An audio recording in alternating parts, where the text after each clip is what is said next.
I did not catch them in bed. I did not walk in on some dramatic scene. I found out in the most boring way possible, through a forwarded email that was never meant for me. My name is Emily, and until a few months ago, I thought I had the kind of life people quietly envied. I owned a successful interior design studio in the city. I was engaged to someone I trusted completely, and I had a family that, despite its flaws, I believed would always stand behind me. I was wrong about all of it. The email came in on a Tuesday afternoon, buried between supplier invoices and client revisions. It was from one of our long-term corporate clients, someone who had worked with my company for over 3 years. The subject line read, "Final approval, Lily version." That alone made me pause. Lily is my younger sister. She works at my company, technically as a junior designer, although that title has always been more generous than accurate. I hired her because she needed direction, and because my parents insisted she just needed a chance. I clicked the email, expecting confusion, maybe a mistake in naming. Instead, I found a full design proposal attached, complete with branding headers that read, Lily Hart Studio. Not my company name, not the one I spent 6 years building. At first, I thought it was some kind of draft or mock-up, but then I saw the signature line at the bottom. Lily Hart, co-founder. I stared at it for a long time. Co-founder. There are moments in life where something small shifts just enough to make everything feel wrong.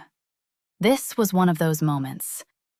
I replied to the client, keeping my tone neutral, asking for clarification. Within minutes, they responded. They thought Lily was leading the project now. They thought we had restructured. They thought I had stepped back. No one had asked me. That was the first crack. I told myself there had to be an explanation, a misunderstanding, something simple that I could fix with a conversation. That is what I always did in my family. I fixed things.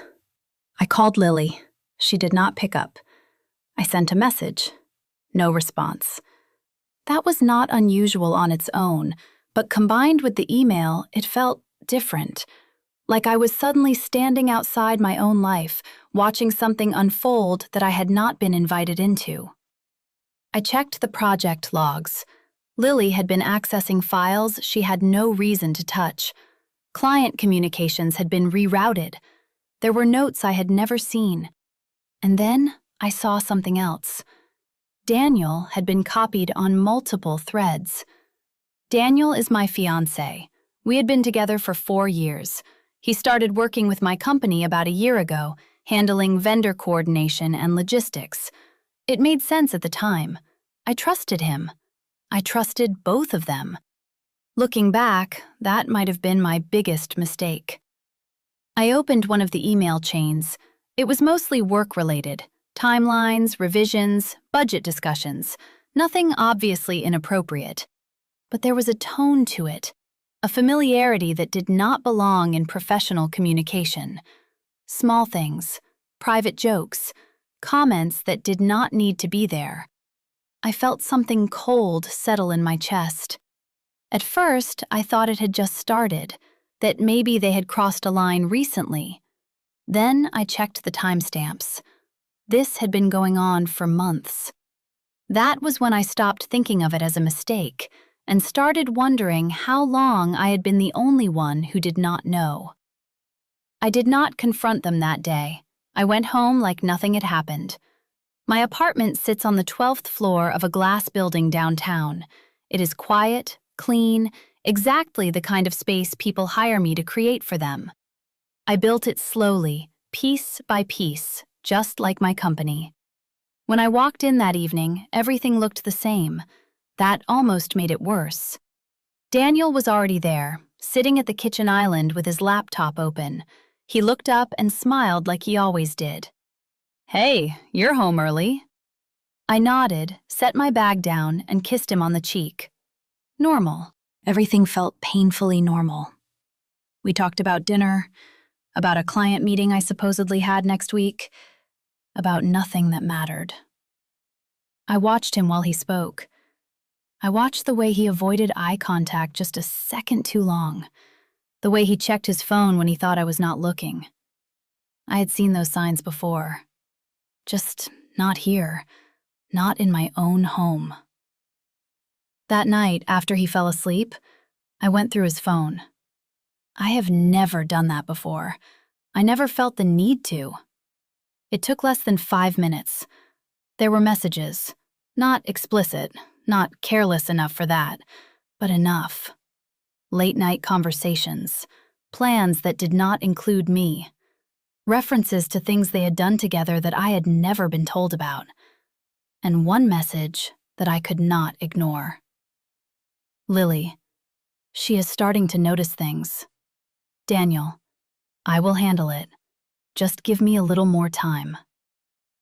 I sat there in the dark, holding his phone, feeling something inside me go completely still.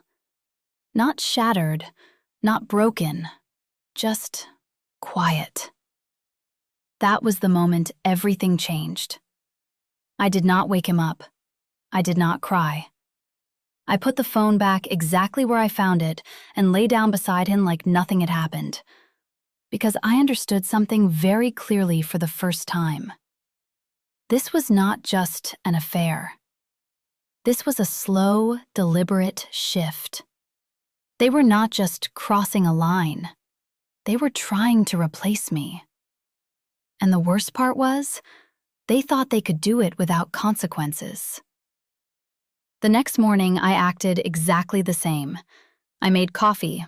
I asked Daniel about his day. I left for work at the usual time. Routine is a powerful disguise. At the office, I started digging. Financial records first. Small transfers to accounts I did not recognize. Expenses labeled vaguely. Client deposits that had been partially redirected. Not enough to trigger alarms on their own, but together, they told a story. Then I checked internal access logs. Lily had been exporting files, client lists, pricing structures, vendor contracts, everything I built, everything that made my company valuable. I leaned back in my chair and closed my eyes for a moment. I thought about all the times my parents had told me to be patient with her. She just needs guidance. She will grow into it. You have to be the bigger person. I thought about how many chances I had given her and how many times I had chosen peace over confrontation. That ended right there. Around noon, my mother called. I almost did not pick up, but something told me I should. "Hey, sweetheart," she said. Her voice was warm, casual, like everything was fine. I answered the same way. "Hi, Mom." We talked about small things at first. Her doctor appointment, a neighbor she did not like, the kind of conversation we had 100 times before. Then she mentioned Lily. "She has been working so hard lately," she said. "I am really proud of her." I kept my voice steady. "Yeah, she has been busy." "You should not be so hard on her," Mom continued. "I know you expect a lot, but she is doing her best." I almost laughed.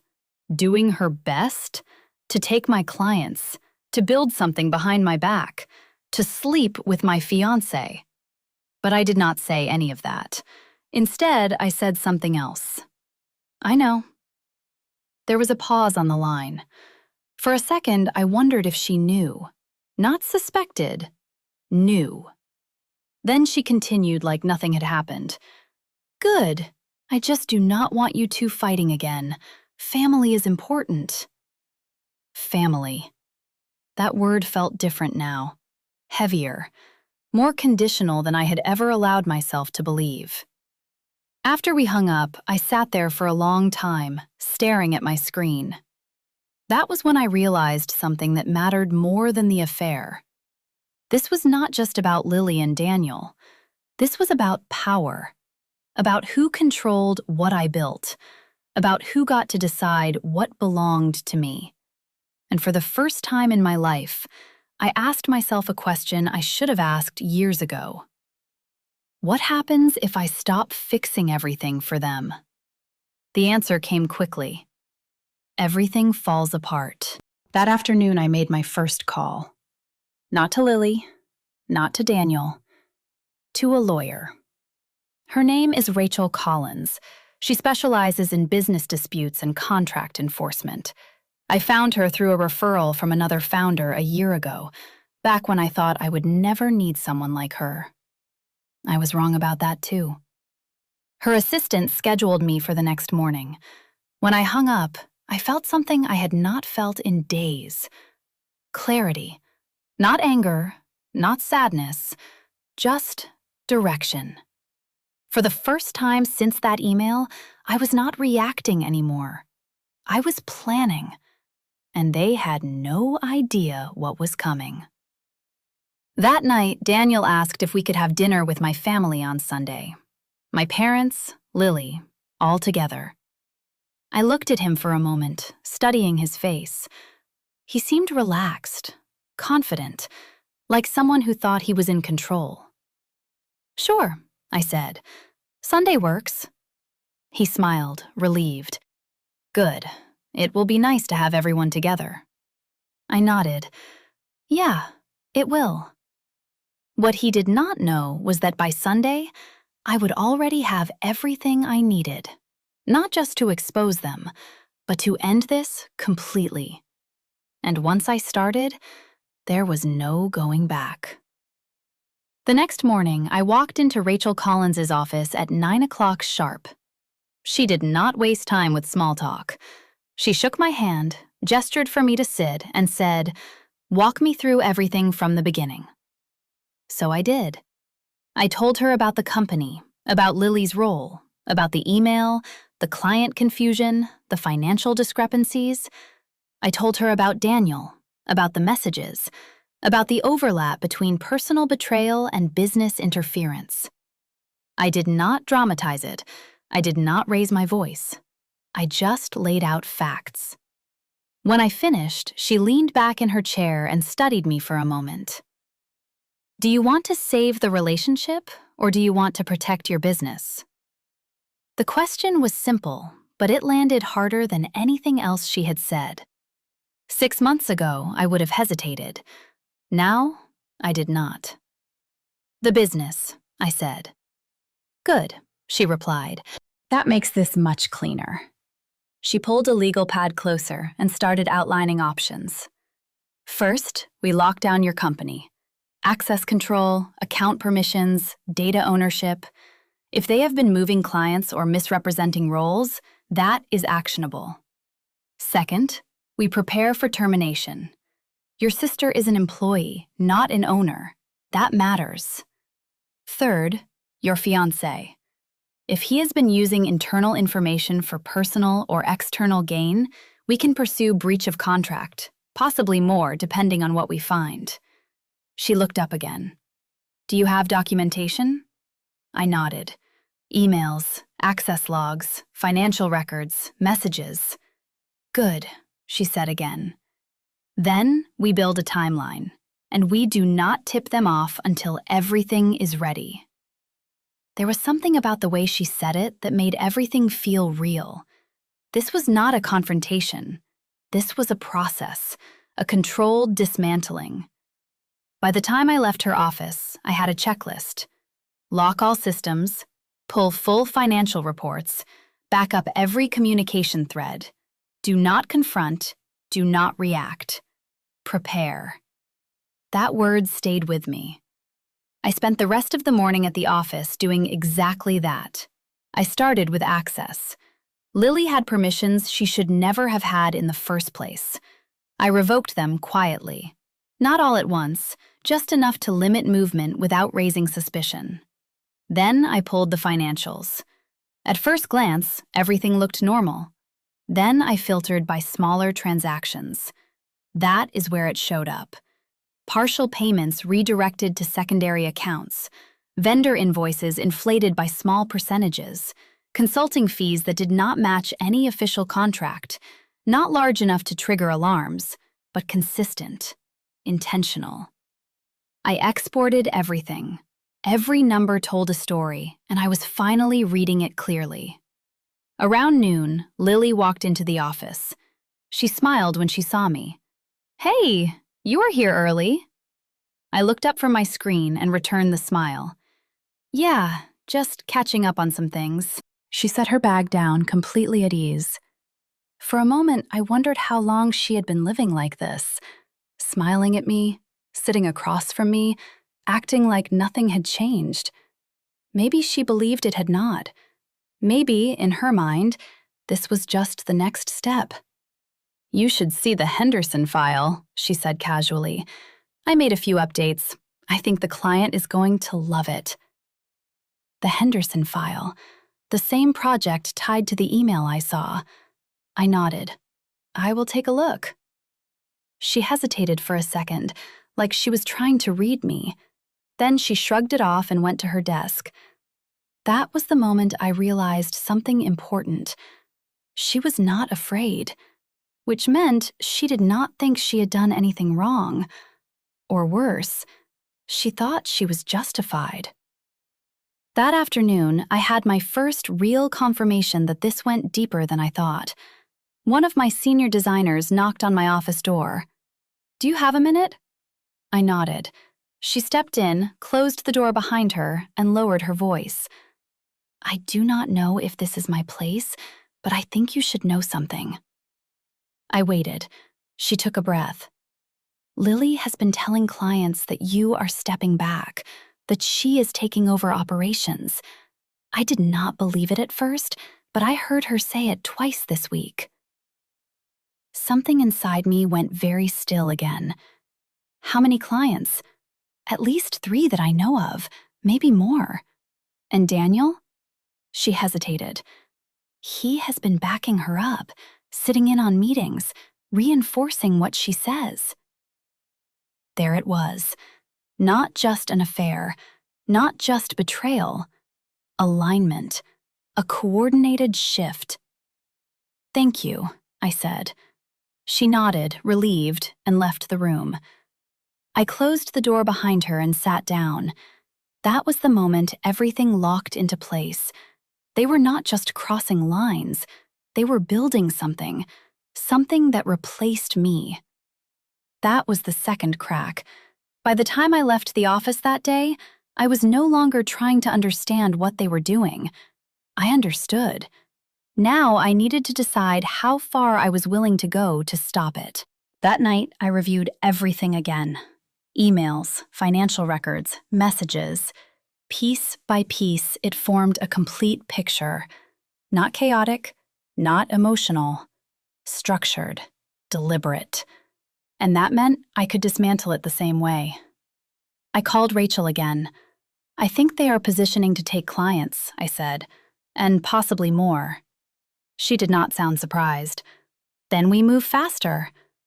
We finalized the first round of actions that night. Termination documents for Lily, formal notice of breach for Daniel, internal memo to staff that would go out the moment everything triggered. And one more thing. "We prepare a meeting," she said. "Something controlled, witnessed, professional. You want them to think they still have leverage. Then we take it away." I understood exactly what she meant. The next day, I did something they did not expect. I acted normal. Not just normal, better than normal. I brought coffee for the team. I complimented Lily on a design detail. I asked Daniel about a vendor issue like nothing had changed. It felt almost surreal, like I was watching myself from the outside. But it worked. By the end of the day, whatever suspicion they might have had was gone. That was when I made the decision that pushed everything forward. I confirmed Sunday dinner, not just as a family gathering, as a stage. And I made one more move. I told Lily she should present the Henderson project at a full team review on Monday morning. Her face lit up. "Really?" "Yeah," I said. "You've been putting a lot into it. It is time you take the lead." She smiled in a way I had not seen before. Proud, certain, like someone who believed she had finally stepped into something she deserved. Daniel nodded beside her. That sounds like a great idea. Of course he did.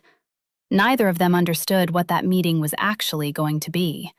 That was the point.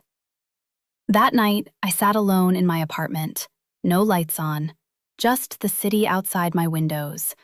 I thought about everything that had happened, about the years I spent building something real, about the people I trusted, about how easily they moved around me like I was no longer necessary.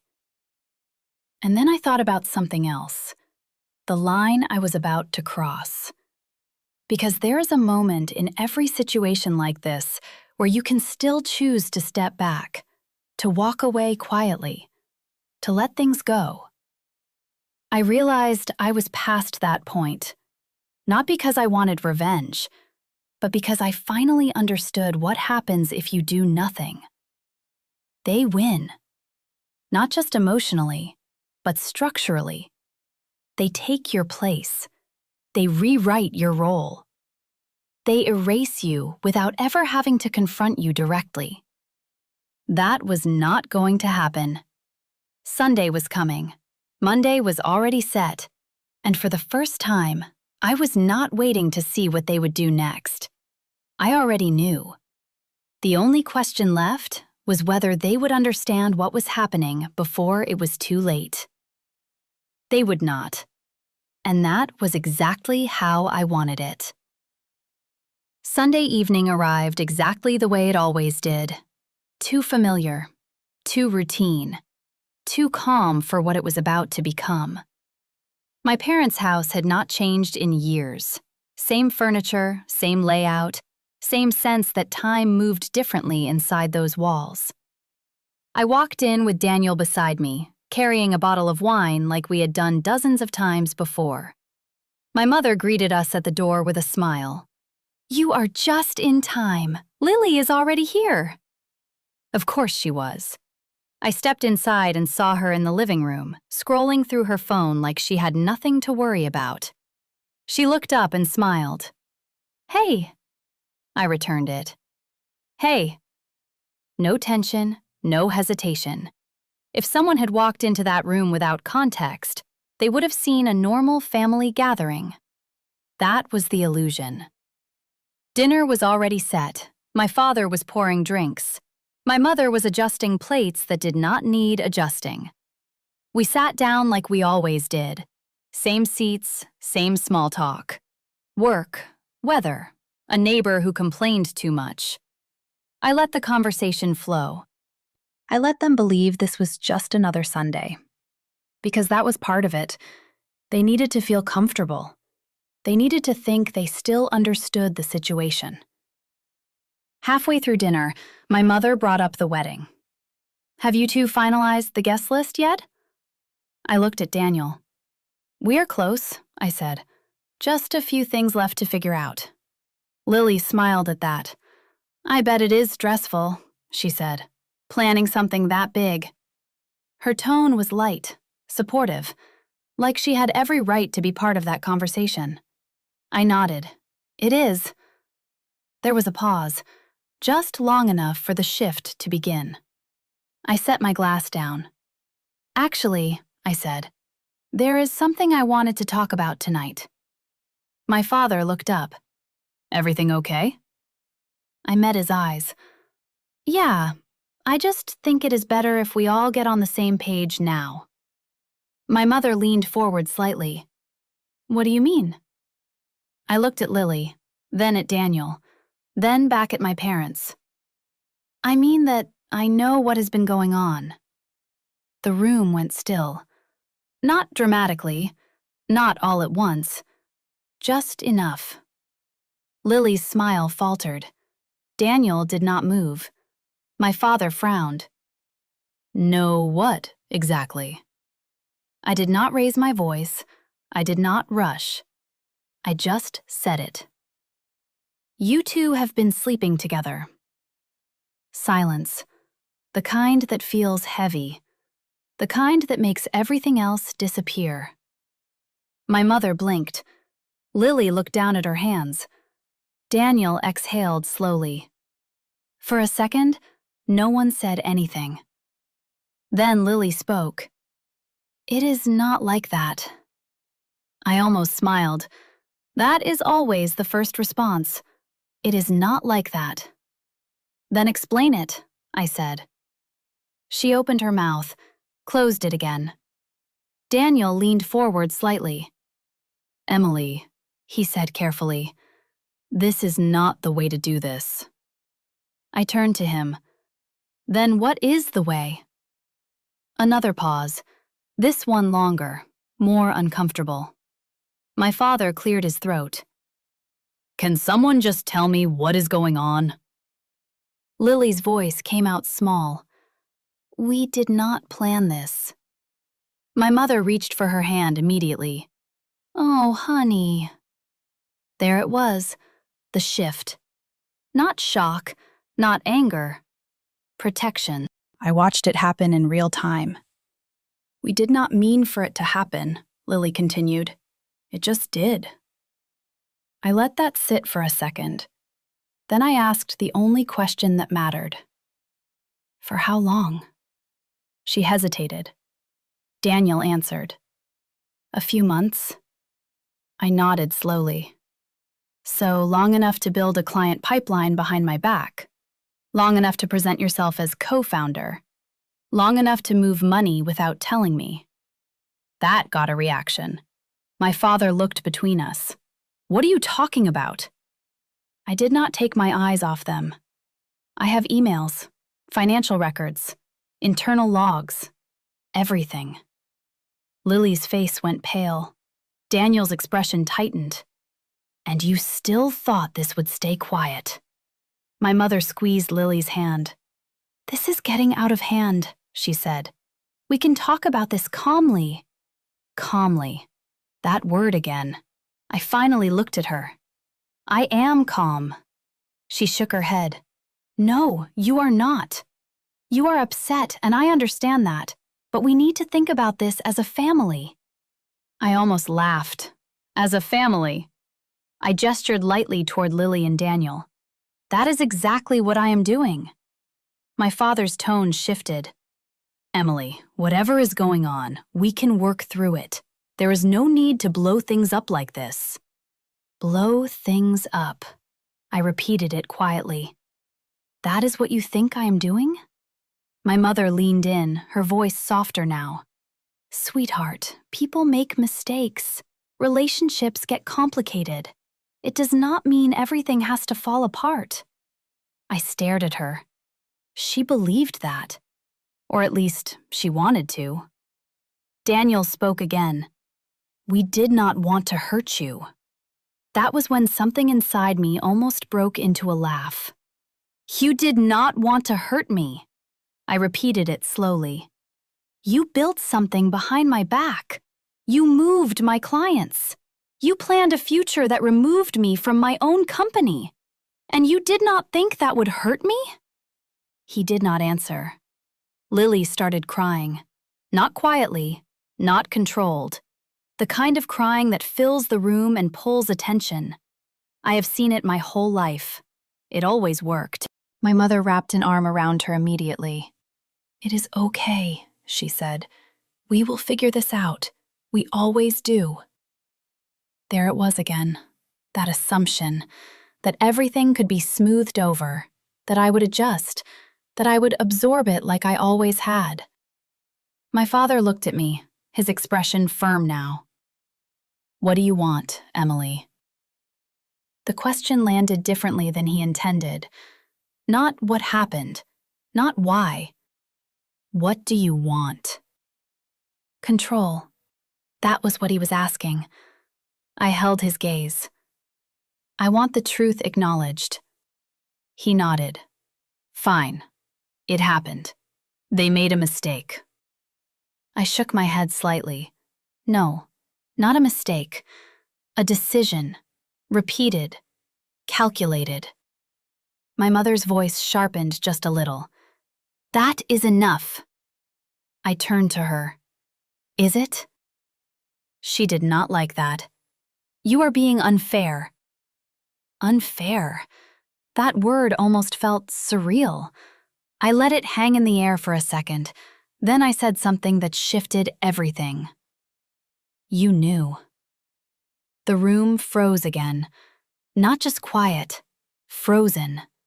My mother's expression changed, just slightly, but enough. Knew what? She asked. I did not break eye contact. That they were getting close. That something was off. You saw it. You just did not say anything. She looked away. Just for a second. That was all I needed. My father frowned. That is not fair, he said quickly. Your mother did not know anything for sure, but she suspected. I kept my voice level. And she chose to ignore it. My mother's voice rose. I did not want to accuse anyone without proof. Of course, I nodded slowly. That made sense. Protect the situation. Keep things comfortable. Until it became my problem. That stung. I saw it in her face, but she still was not on my side.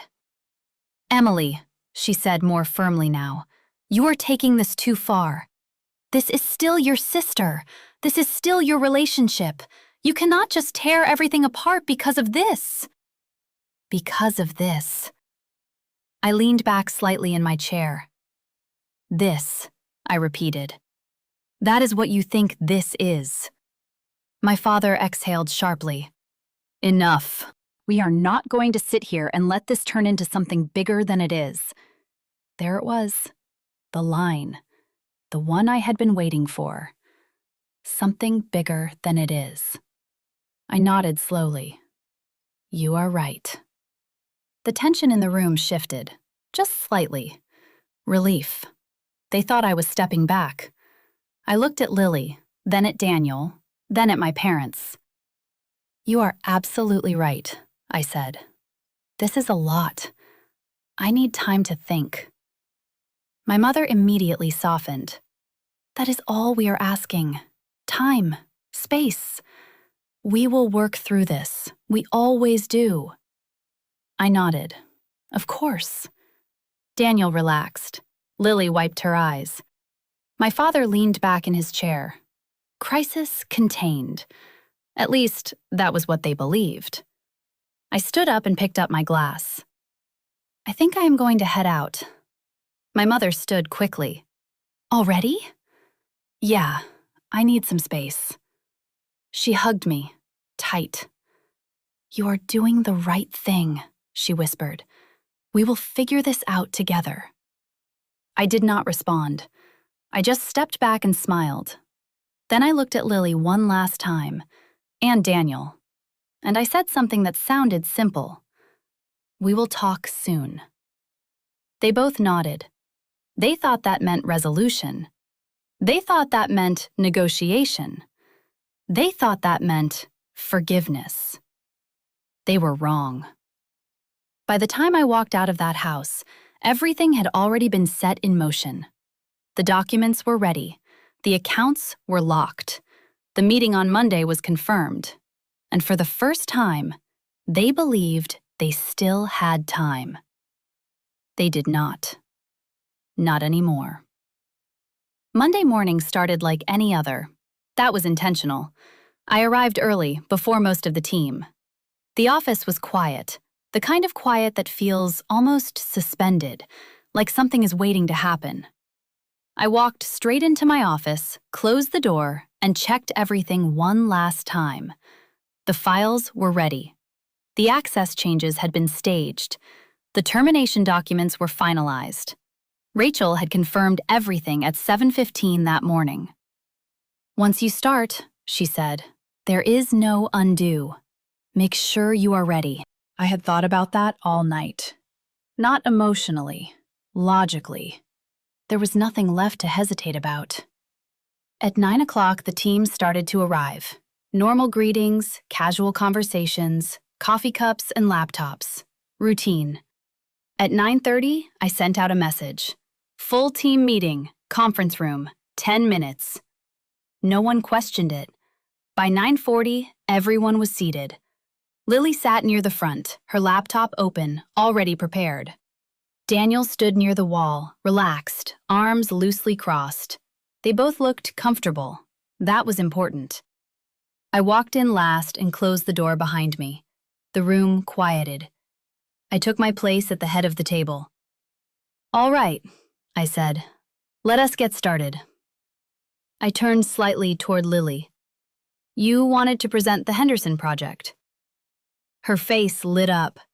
"Yeah," she said. "I think you are really going to like what I put together." I nodded. "Go ahead." She stood up, confident, and connected her laptop to the screen. The presentation came up immediately. Polished, structured, impressive even. I watched the team react. They were engaged, nodding, taking notes. Lily moved through the slides smoothly, explaining design choices, client positioning, budget strategy. She spoke like someone who believed she belonged there. That was the point. Halfway through, she said something that made the room shift. "As the lead on this project, I wanted to make sure we repositioned the brand in a more modern direction." Lead. Not assistant, not junior. Lead. I let her finish the slide. Then I raised my hand slightly. "1 second." She paused. "Yeah?" I stood up slowly. "Before we go any further, I think we need to clarify something." She frowned just slightly. "What do you mean?" I turned toward the screen. "You said you are the lead on this project." "Yeah," she said. "I have been handling it for the past few months." I nodded. "And when exactly did that transition happen?" She hesitated. "Just naturally," she said. "You have been busy and I stepped in more." I looked around the room. Did anyone here receive a formal notice that leadership on this project changed? Silence. People shifted in their seats. No one spoke. I turned back to Lily. "That is because it did not."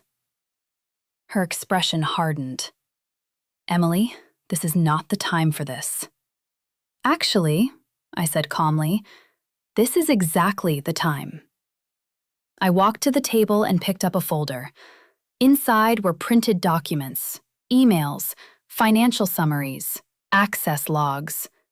I placed them on the table one by one.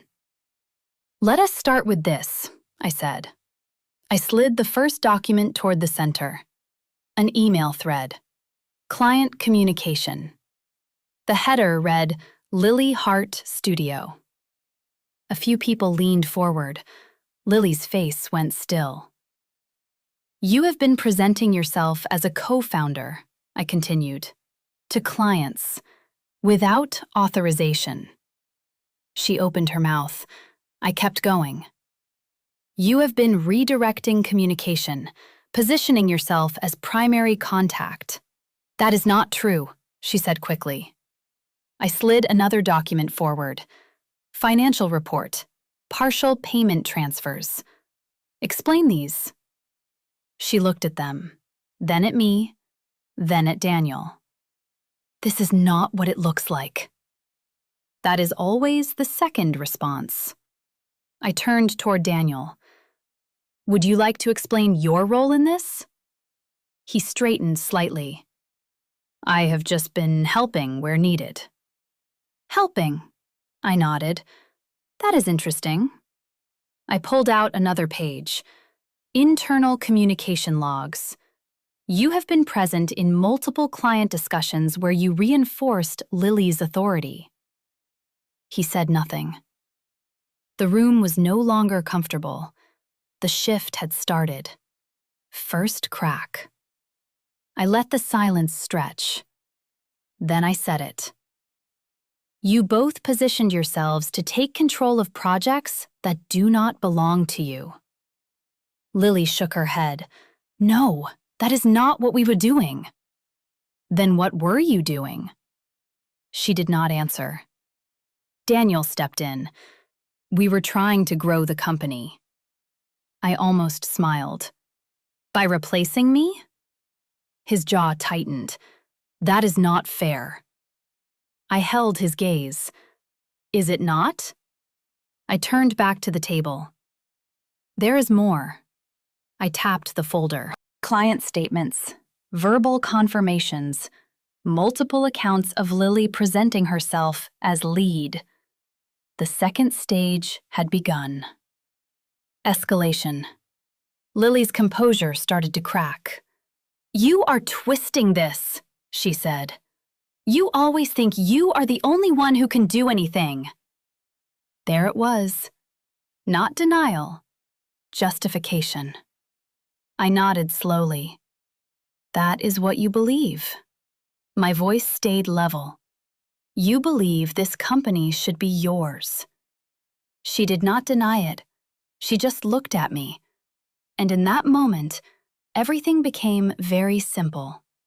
I picked up the final document, a formal notice. This is your termination, effective immediately.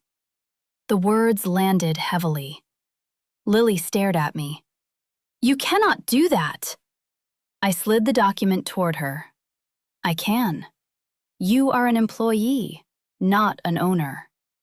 Her breathing changed, faster now, uncontrolled. You are overreacting. I shook my head. No, I am correcting. I turned to Daniel. And this is a formal notice of breach of contract. His expression shifted from defensive to concerned. Your access to company systems has already been revoked.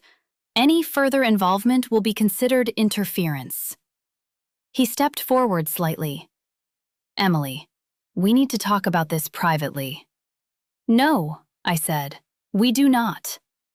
That was the third stage. Collapse. The room was completely silent now. No one was pretending anymore. Lily's voice broke. You are humiliating me. I met her eyes. No, you did that yourself. She looked around the room, at the people who used to work with her, at the people who were now watching, understanding, judging, seeing her clearly for the first time. She grabbed her bag abruptly. This is not over. I did not respond. Daniel hesitated, then followed her. Neither of them looked back. The door closed behind them, and just like that, it was done. The power shift was complete. Not emotional, not temporary. Structural. I looked around the room. Everyone was still processing. We will regroup in an hour, I said. For now, return to your work. No one argued. No one questioned it. They just stood up quietly and left, one by one. When the room was empty, I sat down. For the first time in days, I allowed myself to breathe. Not relief, just stillness. The rest of the week passed quickly. Legal notices were served, accounts were finalized, clients were contacted directly. Most stayed, some left. That was expected. By Friday, the company was stable again. Smaller, but clean. 6 months later, everything looks different. Lily tried to start her own studio. It did not last. Clients do not trust someone who builds on misrepresentation. Daniel lost his position in the industry. Word spreads faster than people think.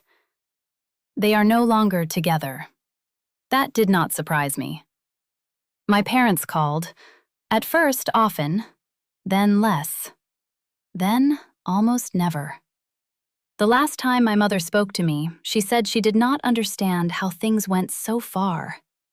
I told her the truth. They did not go far. They went exactly where they were always heading. I just stopped standing in the way.